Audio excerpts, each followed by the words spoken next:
Selamat siang semuanya. Apa ada yang tidak masuk hari ini? Ya, puji Tuhan jika semua masuk hari ini. Tina, coba pungut dulu sampah yang ada di bawah lacinya tuh. Ya, yang lainnya juga tolong dilihat samping kanan kirinya di lacinya. Jika ada sampah, tolong dibuang terlebih dahulu. Ibu kasih waktu 1 menit dari sekarang. Ayo cepat. Ya, jika sudah, ayo seksi kerohanian untuk memulai pelajaran kita dengan doa terlebih dahulu. Doa dimulai.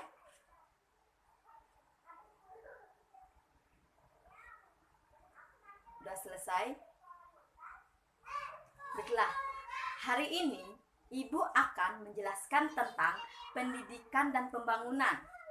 Namun di sini Ibu akan menjelaskan dengan cara pembuatan peta konsep, di mana nanti di sini Ibu akan membuat sebuah peta konsep.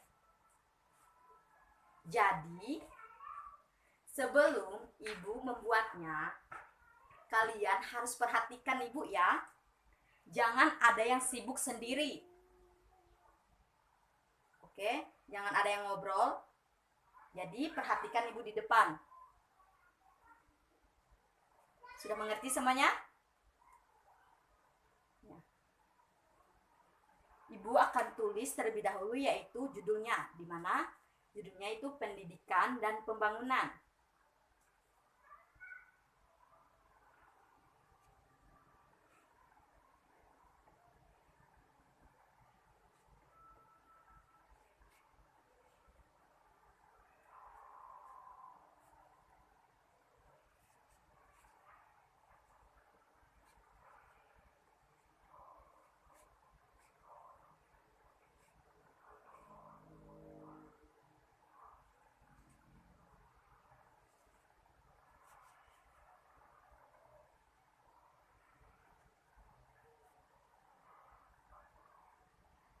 Jadi, sudah Ibu tulis seperti ini.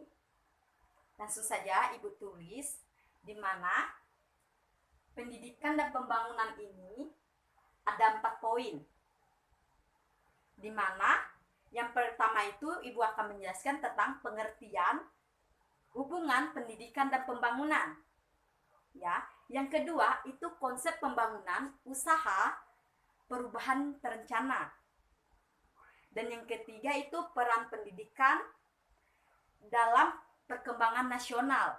Dan yang terakhir itu masyarakat yang di masa depan.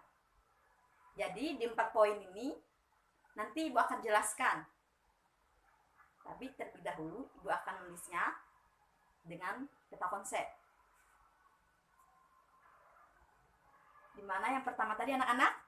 Iya, pengetahuan. Itu tentang yang pertama itu pengertian hubungan pendidikan dan pembangunan. Iya, benar sekali Tony. Bagus kamu masih ingat. Tentang pendidikan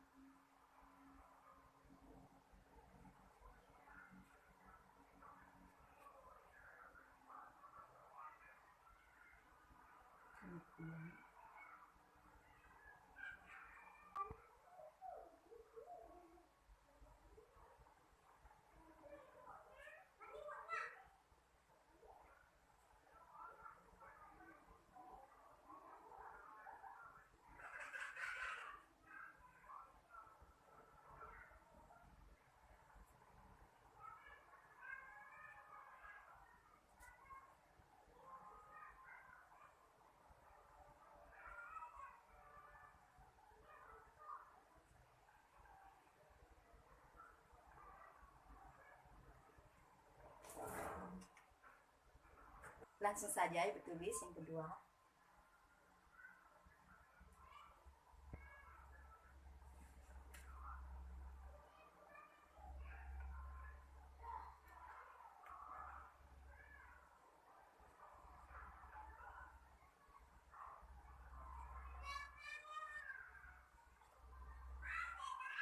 Konsep pembangunan usaha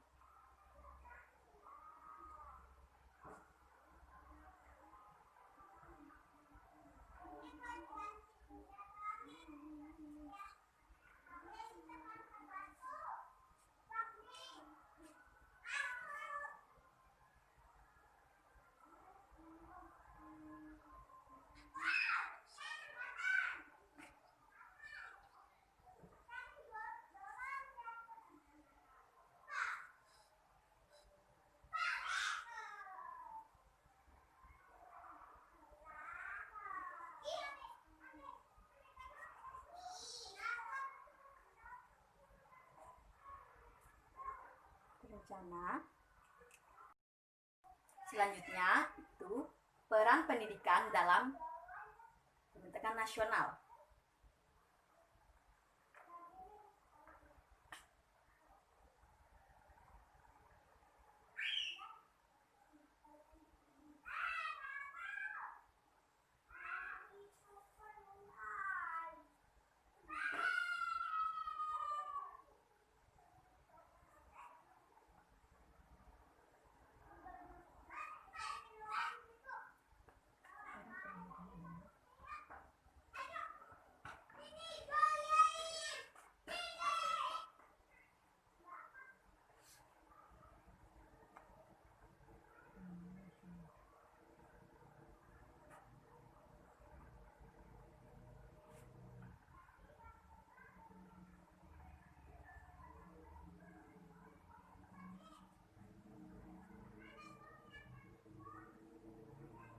Dan yang terakhir itu tentang masyarakat di masa depan.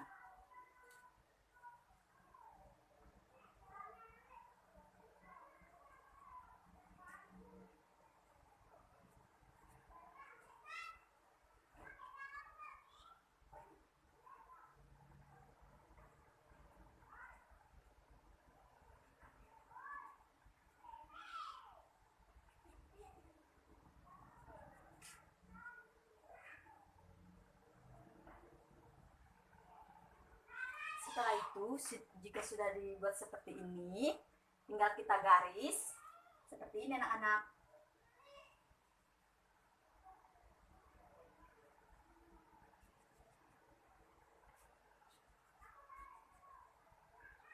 Jadi seperti ini. Bukan hanya ini saja, nanti di setiap 4 poin ini akan ada beberapa struktur.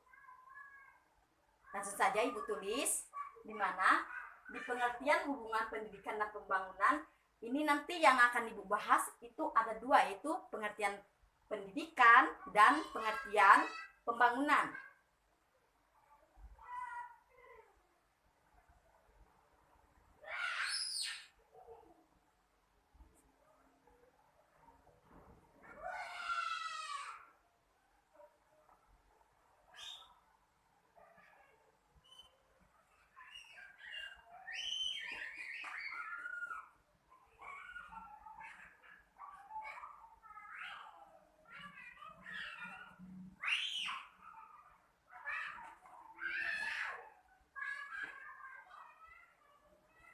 Jadi ada 2, di mana yang pertama itu pendidikan dan pembangunan, dan selanjutnya itu di mana konsep pembangunan usaha perubahan terencana itu nanti Ibu akan jelaskan tentang status pendidikan dan pembangunan, itu ada 2.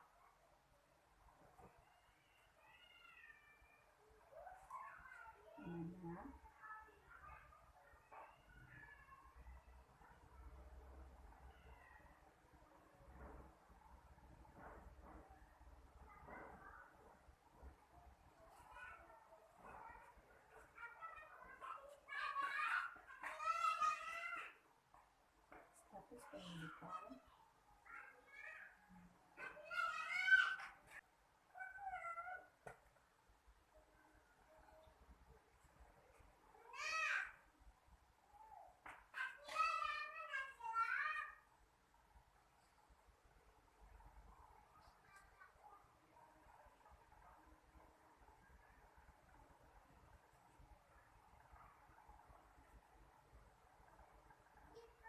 Dan selanjutnya itu peran pendidikan dalam pembangunan nasional. Di sini nanti akan ada beberapa, di mana antara lain itu kesepakatan Dakar, itu maksudnya kesepakatan yang disebut kesepakatan Dakar yang diimplementasikan ada 6 komponen penting. Di antaranya yang pertama itu ya, jadi seperti Yang pertama itu seperti pendidikan usia dini, dan yang kedua itu seperti pendidikan sekolah dasar dan keaksaraan dan pendidikan mutu. Jadi 6 komponen tersebut yang menjadi implementasi atau komponen penting, yaitu atau kesepakatan dari Dakar ini tadi, itu ada 4 bagian tersebut yang Ibu sebutkan tadi. Jadi langsung saja Ibu tulis.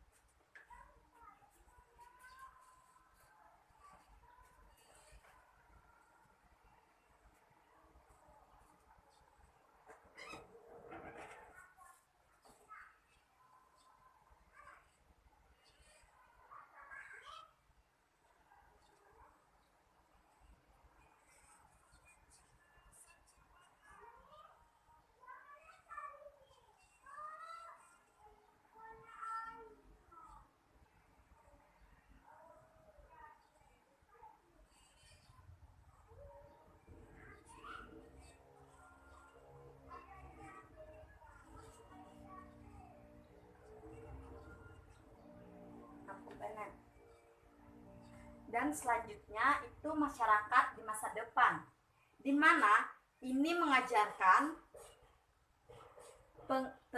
nanti di sini Ibu akan menjelaskan tentang pengertian dan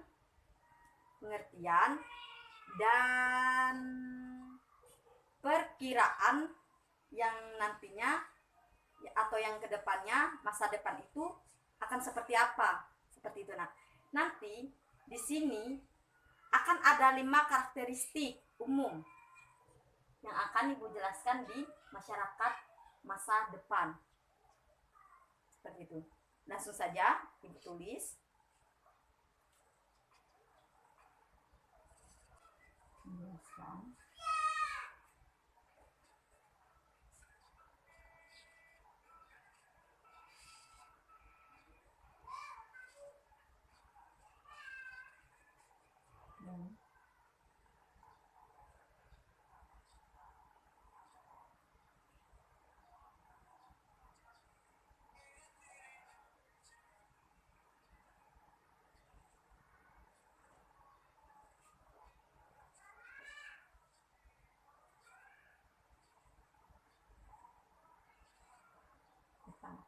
Dan langsung saja Ibu tulis 5 yang dimana akan menjelaskan 5 karakteristik.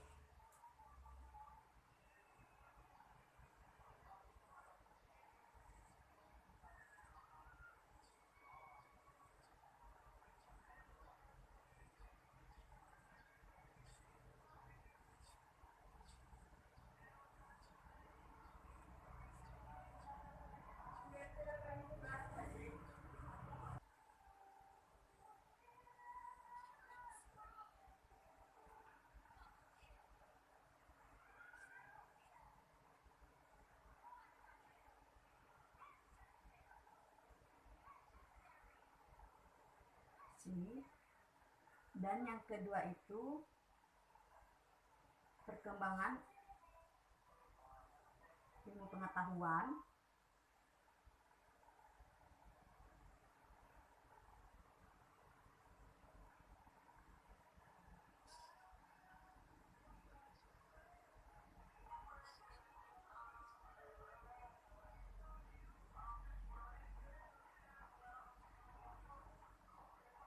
Perkembangan teknologi informasi.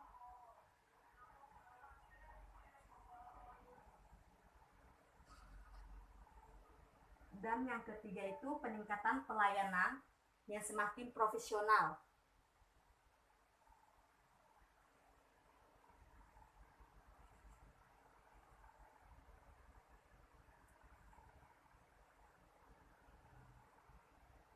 Peningkatan pelayanan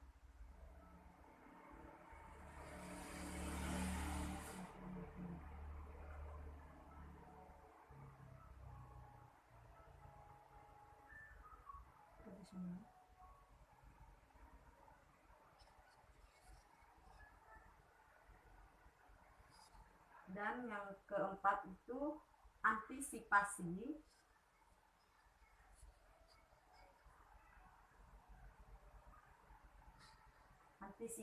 terhadap masa depan.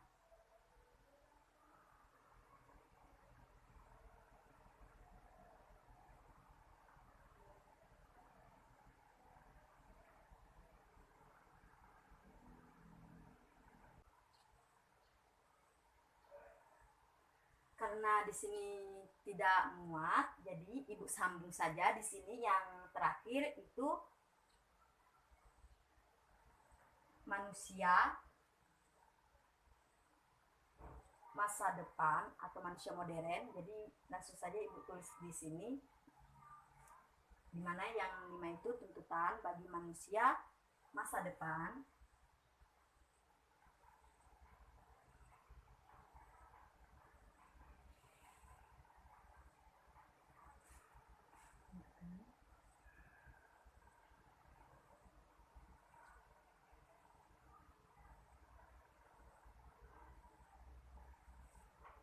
Tuntutan bagi manusia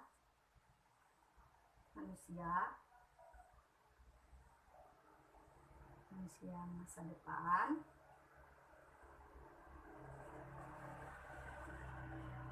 atau manusia modern.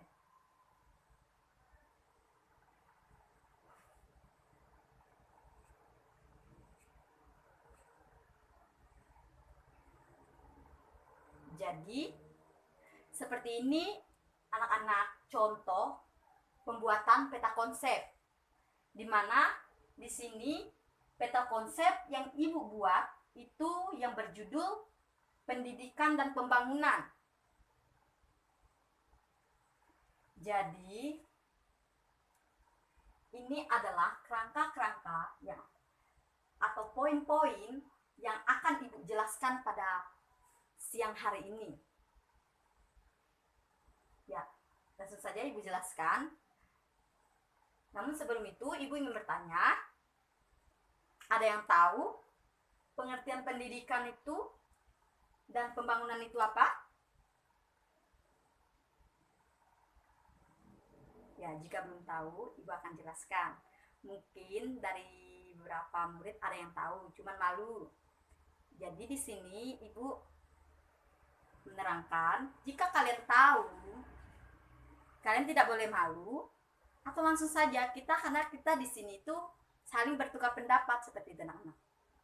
Ya, langsung saja Ibu jelaskan di mana pendidikan itu merupakan upaya dalam membimbing manusia yang belum dewasa untuk menuju ke arah kedewasaan. Jadi seperti itu anak-anak pengertian pendidikan, di mana dengan melalui pendidikan ini itu bisa membentuk setiap karakter anak, yang dimana karakter tersebut harus dari usia dini itu harus sudah diajarkan. Jadi seperti itu anak-anak. Dari seumur kalian dari 5 tahun di atas itu, kalian sudah wajib untuk menuntut pendidikan. Ya kan? Siapa di sini yang pernah TK atau PAUD? Ya, jadi yang sudah merasakan itu karena itu dari ajaran dari umur 5 tahun di atas itu sudah sangat penting dan perlu untuk melakukan pendidikan. Walaupun tidak duduk di bangku PAUD seperti itu, juga pendidikan juga bisa melalui dalam suatu pendidikan dari keluarga, dari orang tuanya, seperti itu anak-anak. Dan selanjutnya itu pembangunan. Jadi di mana di sini pembangunan itu merupakan usaha di mana nanti setiap pendidikan yang kita jalani atau setelah kita lulus dan sebagainya, nanti ya, selanjutnya itu pembangunan. Jadi pembangunan itu merupakan upaya yang dikerjakan secara terencana Maksudnya itu maksudnya itu yang kedepannya ingin melakukan usaha atau perubahan untuk memperbaiki kenaikan taraf hidup atau kesejahteraan di lingkungan masyarakatnya, seperti itu anak-anak.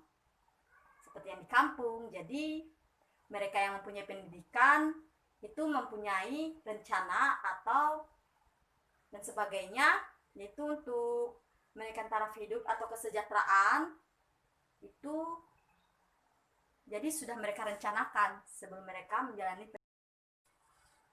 Ya, selanjutnya itu tentang konsep pembangunan perubahan usaha perubahan terencana, di mana di sini Ibu akan menjelaskan tentang status pendidikan dan pendidikan. Itu ada dua, yang dimana setiap pendidikan itu merupakan usaha manusia, usaha di dalam diri manusia yang ingin membangun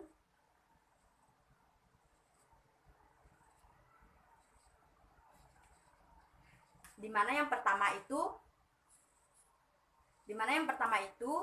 pendidikan merupakan usaha yang terdapat dalam diri manusia, sedangkan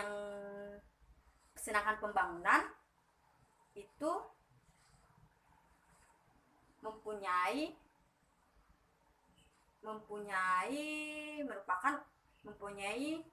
usaha yang di luar dari diri manusia. Jadi seperti berbolak-balik seperti anak.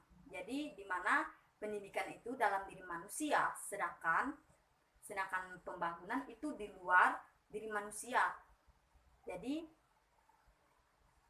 di mana mereka ini saling berkaitan atau berhubungan.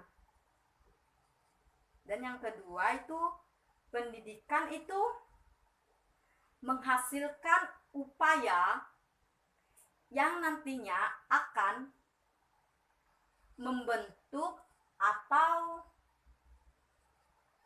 yang kedepannya nanti akan melakukan pembangunan.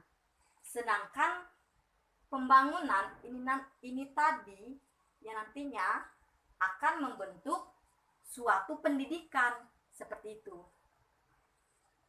Jadi pembangunan dan pendidikan ini tadi itu sangat berkaitan erat. Jadi seperti itu anak-anak. Dan selanjutnya itu peran pendidikan dalam pembangunan nasional, di mana di sini ada kesepakatan Dakar yang diimplementasikan ada 6 komponen, di mana yang pertama itu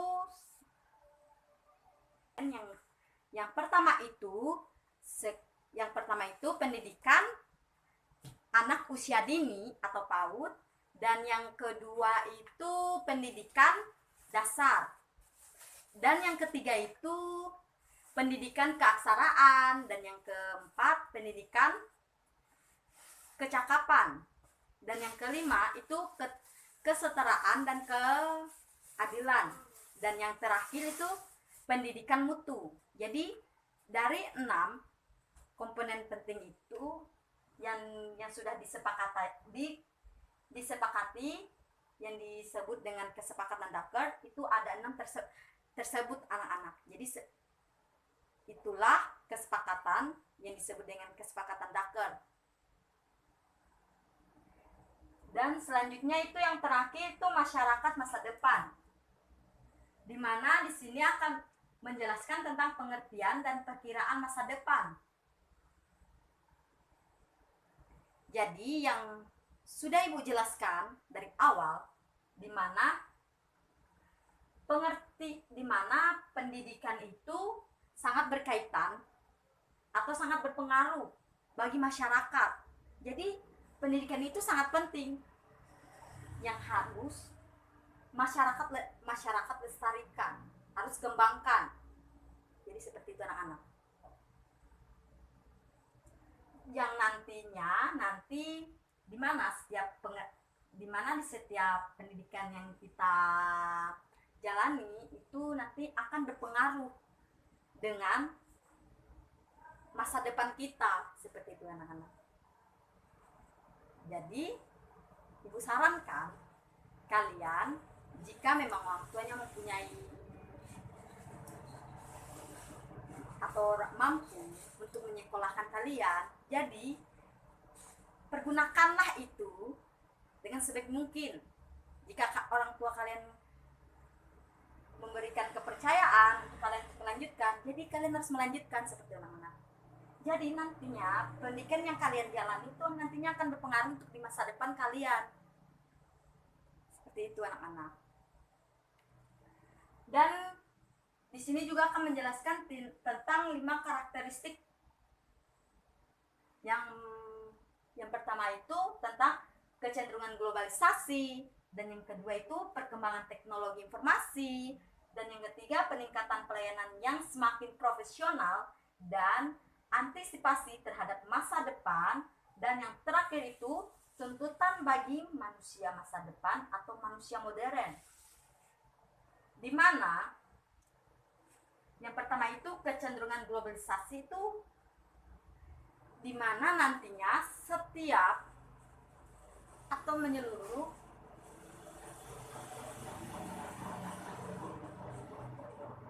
globalisasi ini menjelaskan tentang sifat rasa kedaerahan atau corak kebangsaan itu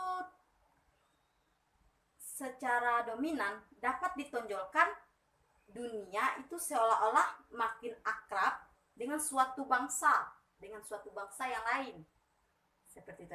Jadi dengan keakraban yang dilakukan dengan bangsa lain itu akan mengakibatkan di mana berakibat positifnya, di mana setiap bangsa itu sudah mengalami kenyamanan, di mana bebas untuk berkunjung, seperti itu anak-anak. Dan bahkan negatifnya pengaruh globalisasi tadi itu di mana budaya atau penampilan atau seperti makanan, pakaian, dan bahkan itu tidak akan lagi menentukan suatu identitas suatu bangsa, suatu wilayah yang sudah terpengaruh ini tadi anak-anak. Jadi seperti itu adalah kecenderungan globalisasi. Yang selanjutnya itu perkembangan teknologi informasi, di mana di perkembangan informasi tadi salah satu yang perlu diperkirakan bagi masyarakat masa depan itu adalah perkembangan IMTEK. Seperti itu. Ya. Perkembangan upaya demikian secepatnya sehingga sesuatu setelah mengikutinya, sehingga seolah-olah tidak setiap untuk mewujudkan IMTEK yang akan ditemukan di masyarakat, seperti itu. Jadi pengaruh dari teknologi itu cepat sekali anak-anak pengaruhnya bagi masyarakat. Jadi seperti itu. Ya, selanjutnya itu peningkatan pelayanan yang semakin profesional, di mana masyarakat masa depan itu nantinya akan selalu menggunakan tenaga-tenaga atau spesialis yang semakin profesional. Bahkan nantinya akan disebut dengan spesialis, bahkan nanti akan disebut dengan era spesialisasi. Jadi seperti itu anak-anak. Dan selanjutnya itu antisipasi terhadap masa depan, di mana masyarakat masa depan itu juga perlu melakukan antisipasi terhadap peningkatan globalisasi yang sudah Ibu jelaskan tadi, dan itu seperti masyarakat masa depan itu harus berantisipasi seperti perkembangan globalisasi, perkembangan iptek, atau harus komunikasi seperti itu anak-anak. Jadi diperkirakan masyarakat di masa depan itu perlu mengantisipasi hal tersebut agar kedepannya tidak terjadi hal yang tidak terduga atau hal yang tidak diinginkan bagi bangsa dan negara kita ini, seperti itu anak-anak. Ya, selanjutnya itu tuntutan bagi manusia masa depan atau manusia modern. Karena itu tuntutan bagi manusia masa depan atau manusia modern itu harus mempunyai sikap, perbuatan, atau memiliki wawasan internasional dan memiliki keseimbangan pertahanan yang seimbang, di mana setiap era globalisasi atau hal yang masuk itu nantinya akan berpengaruh positif atau hal yang baik dan bukan hal yang negatif. Seperti anak. Jadi nantinya tuntutan bagi manusia masa depan itu harus mempunyai perilaku atau yang sikap yang terbuka dan bukan tertutup, dan mempunyai wawasan internasional seperti itu, dan mempunyai ketahanan seperti itu Nana. Jadi nanti inilah yang akan menuntut itu untuk di masa depan yang mengatur untuk kehidupan yang lebih baik seperti itu Nana. Jadi di penjelasan Ibu hari ini ada yang tidak dimengerti? Jika belum ada yang mengerti, tolong ditanyakan. Jika sudah mengerti, pertemuan kita cukup sampai di sini. Ya, jika sudah mengerti, cukup di sini. Pertemuan kita pada siang hari ini. Untuk menutup pembelajaran kita pada siang hari ini, tolong ketua kelas untuk memimpin doa terlebih dahulu. Ya, berdoa dimulai. Berdoa selesai. Selamat siang semuanya.